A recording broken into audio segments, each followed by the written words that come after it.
આજે આપણે પ્રસંગોમાં હોય એવો લાઈવ મોહનથાળ કે લચકો મોહનથાળ ઘરમાં રહેલા સિમ્પલ લીસા ચણાના લોટમાંથી તૈયાર કરીશું.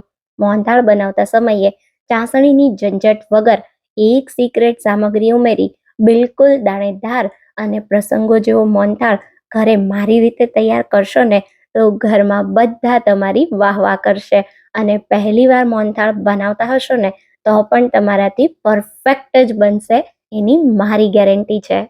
તો hello friends, welcome back to foods of fitness. હું છું અંકિતા વણજરા અને ચાલો રેસિપી શરૂ કરીએ. તો હવે સૌથી પહેલા પ્રસંગો જેવો દાણેદાર મોહનથાળ ઘરે બનાવવા માટે આપણે જોઈએ કરકરો ચણાનો લોટ. પણ દરેક વખતે ઘરમાં કરકરો ચણાનો લોટ નથી હોતો. તો આજે આપણે ઘરમાં રહેલા લીસા ચણાના લોટ સાથે મોહનથાળ બનાવીએ છીએ, જે બનવાનો છે એકદમ પરફેક્ટ. તો અહીંયા ઘરમાં રહેલા કોઈ વાટકાના માપથી 2 વાટકા જેટલો ચણાનો લોટ આપણે ચાળીને લેશું. હવે લોટને દાણેદાર તૈયાર કરવા અને મોહનથાળને એકદમ દાણેદાર બનાવવા માટે અહીંયા મેં 3 ટેબલ સ્પૂન જેટલું હલકું ગરમ દૂધ લીધું છે. 3 ટેબલ સ્પૂન દૂધ સાથે આપણે 3 ટેબલ સ્પૂન જેટલું પીગળેલું ઘી ઉમેરવાનું છે. અને શું કરીશું, ઘી અને દૂધને ચણાના લોટ સાથે સારી રીતે મિક્સ કરીશું. આ પ્રોસેસ કરવી ખૂબ જ જરૂરી છે.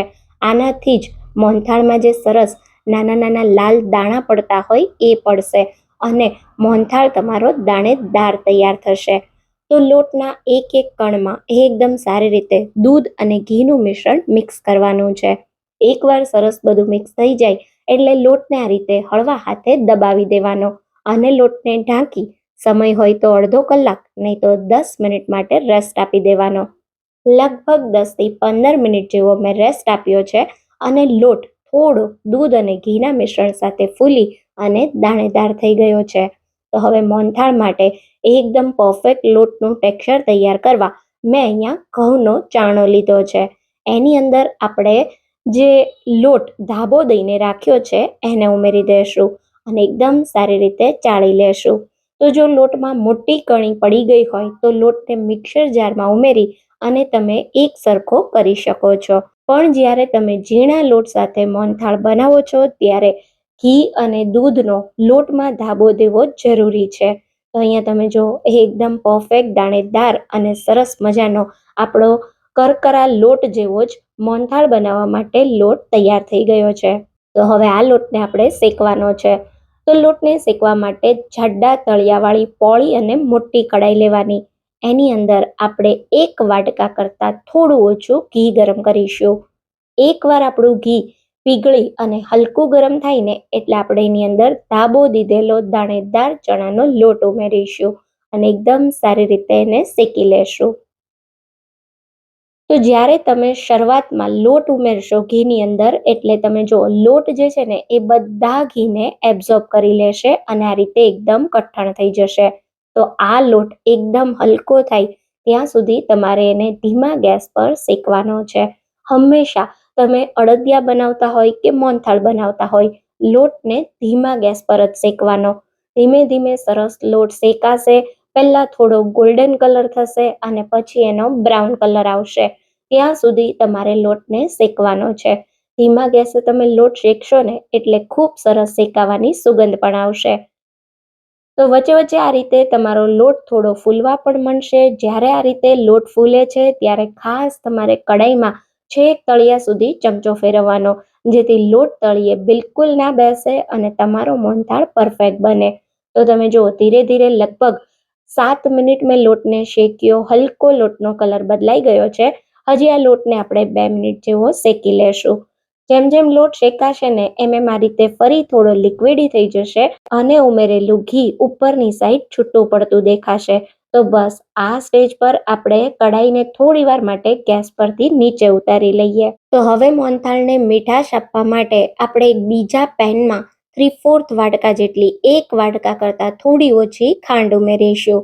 ખાંડ કરતાં અડધું તમારે પાણી ઉમેરવાનું છે અને ખાંડને સારી રીતે મિક્સ કરી અને પીગાળી દેશું. તમે ગરમ ગરમ લોટમાં ડાયરેક્ટ ખાંડ કે પાણી ના ઉમેરી શકો. અહીંયા આપણે કોઈ ચાસણી નથી કરવાની, પણ તમે ડાયરેક્ટ ખાંડ ઉમેરો ને તો ખાંડના ક્રિસ્ટલ રહી જાય. એટલે ખાંડને આપણે સરસ મેલ્ટ કરીને ઉમેરીશું. અહીંયા મોહનથાળમાં એકદમ સરસ કલર અને કેસરનો સ્વાદ આવે ને એના માટે થોડી ખાંડ પીગળે એટલે હું 1/4 ટીસ્પૂન જેટલું કેસર ઉમેરું છું.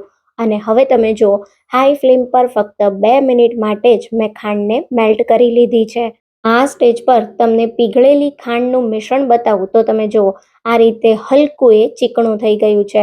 આ રીતે હું તાર બનાવવાની કોશિશ કરું ને તો અડધા તાર કરતાં પણ ઓછો તાર બને છે. અહીંયા આપણે કોઈ તારની ચાસણી નથી કરવાની. મિશ્રણ આપણું હલકું મધ કે તેલ જેવું ચીકણું થાય એટલે આપણે ગેસને બંધ કરી દેવાનો છે. આ રીતે ચાસણીમાં એક બોઇલ પણ આવી ગયો છે. તો હવે ગેસ બંધ કરી કડાઈને નીચે ઉતારી અને ફરી શેકેલા લોટની કડાઈને ગેસ પર લઈ લેશું. હવે અહીંયા મેં ગેસ ચાલુ રાખ્યો છે અને ગેસની ફ્લેમ એકદમ સ્લો રાખી છે. આપણો શેકેલો લોટ ગરમ જ છે. તો ગરમ ગરમ લોટમાં આપણે મોહનથાળમાં દાણા પાડવા માટે 1 ટેબલસ્પૂન દૂધ ઉમેરીશું. મોહનથાળના શેકેલા લોટમાં જ્યારે ગરમ હોય ત્યારે તમે આ રીતે દૂધ ઉમેરો તો લોટ એકદમ ફૂલીને ઉપર આવશે. આ સ્ટેજ પર તમારા મોહનથાળમાં સરસ દૂધ ઉમેરવાથી દાણા પડશે. તો આ રીતે બબલ્સ થોડા બેસી જાય, મિશ્રણ થોડું આ રીતે ફૂલતું બંધ થાય પછી ફરી 1 ટેબલસ્પૂન જેટલું દૂધ ઉમેરીશું અને સારી રીતે મિક્સ કરી દેશું. 1 કે 2 વાર આ પ્રોસેસ કરવાની. તમને હલકા દાણા દેખાવા માંડે એટલે બસ અહીંયા આપણું પરફેક્ટ મોહનથાળ માટેનું મિશ્રણ તૈયાર થઈ ગયું છે. તમે લોટનો કલર પણ જોઈ શકો છો, એકદમ પરફેક્ટ આવી ગયો છે. તો હવે આ સ્ટેજ પર આપણે મોહનથાળના મિશ્રણમાં ગરમ ગરમ ચાસણી ઉમેરીશું. ખાસ ધ્યાન રાખજો, બધી ચાસણી એકસાથે નહીં ઉમેરવાની. થોડી ચાસણી ઉમેરશો ને એટલે આ રીતે મિશ્રણ ફૂલીને ઉપર આવશે. તો જો કડાઈ નાની હશે તો મિશ્રણ ઉભરાશે, એટલે ખાસ તમારે ચાસણીને થોડી થોડી ઉમેરવાની અને મિક્સ કરતા જવાનું. તો મારી કડાઈ થોડી મોટી છે છતાં પણ મેં મિશ્રણને થોડું થોડું કરી 2 વાર ઉમેર્યું અને આ રીતે સરસ આપણે એને મિક્સ કરી દેશું. હવે જેમ જેમ ખાંડનું મિશ્રણ મિક્સ થતું જશે મોહનથાળના મિશ્રણ સાથે, એમ તમારું મિશ્રણ થોડું ઘાટું અને દાણેદાર થતું જશે અને ઉપરની સાઈડ તમને ઘી પણ છૂટું પડતું દેખાશે. અહીંયા તમે જો, આપણો પરફેક્ટ દાણેદાર લચકો મોહનથાળ તૈયાર થઈ ગયો છે. તો હવે ગેસ બંધ કરી દેશું અને 1 ટીસ્પૂન જેટલો ઇલાયચીનો પાવડર ઉમેરીએ. સાથે થોડી બદામની ફ્લેક્સ અને થોડી પિસ્તાની ફ્લેક્સ ઉમેરીશું. સારી રીતે મિક્સ કરી દેશું અને તમે જુઓ, જોતા જ ખાવાનું મન થઈ જાય એવો એકદમ ટેસ્ટી ઘીથી લથબથતો દાણેદાર લચકો મોહનથાળ તૈયાર થઈ ગયો છે. થોડો ઠંડો થશે ને એટલે હજી થોડો ઘટ્ટો થઈ જશે. તો ગરમ ગરમ ખાવ કે પછી ઠંડો કરીને બંને રીતે આ લાઈવ મોહનથાળ ખાવાની તો મજા પડી જશે.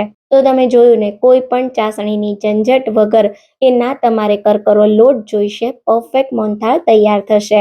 મોહનથાળને સર્વિંગ બોલમાં કાઢી ઉપરથી બદામ પિસ્તાની ફ્લેક્સ અને કેસર સાથે સજાવી સર્વ કરો. ઘરમાં બધાને ભાવશે. મારી રીતે એકવાર મોહનથાળ જરૂર ટ્રાય કરજો. રેસિપી ગમી હોય તો વિડીયોને લાઈક અને શેર કરજો. તો ફરી મળીશું એક નવી રેસિપી સાથે. ત્યાં સુધી થેન્ક યુ ફોર વોચિંગ.